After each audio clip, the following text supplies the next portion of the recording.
Okay, so today I want to talk to you about the bond market. Now, you might think that the government bonds is a safe place to be, right? The good old government bond market. Well, I'm here to tell you that it is not safe, and it is actually a system that is destined to disappear. In fact, I will argue that it must disappear. The first 90 years or so, they go by pretty fast. Okay, so let's understand one thing from the get-go, okay? Debt is created out of thin air. Debt is borrowed into existence. That's true whether you're talking about a bank, but it's also true about the government itself.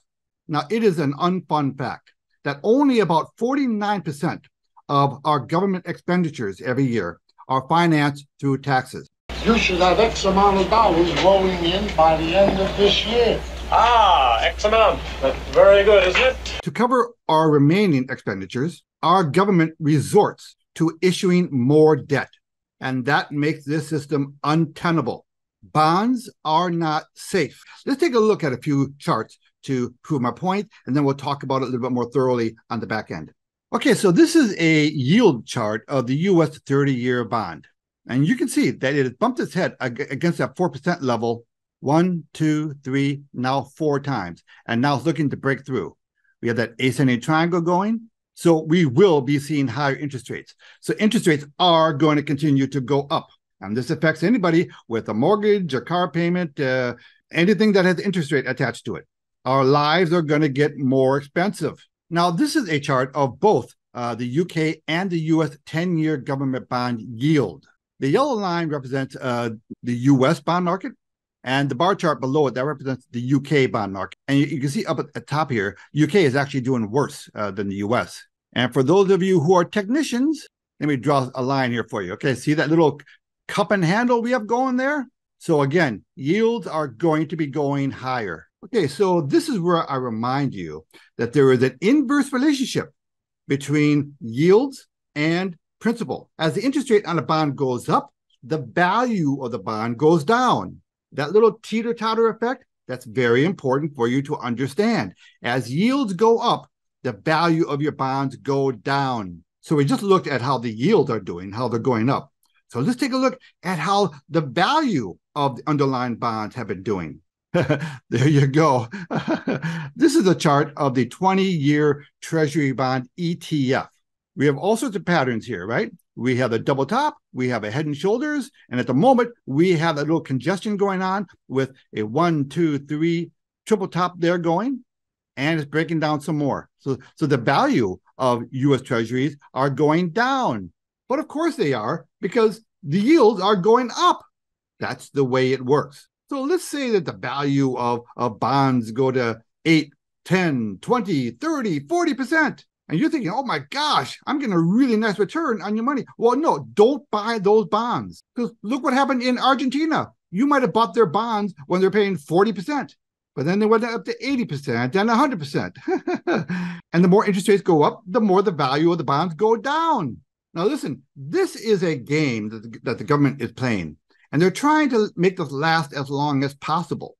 But there is going to be a point at which it's unsustainable. It's unsustainable right now. The only solution they have right now is to borrow more money every year. And on top of that, you have politicians who continue to spend.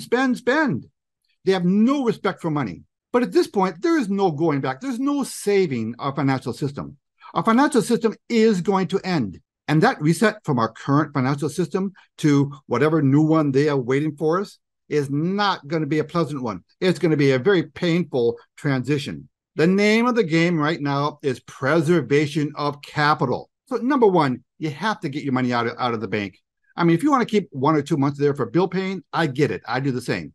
But beyond that, get it the hell out of your bank. Money sitting in the bank is not only not safe, but it's depreciating in value.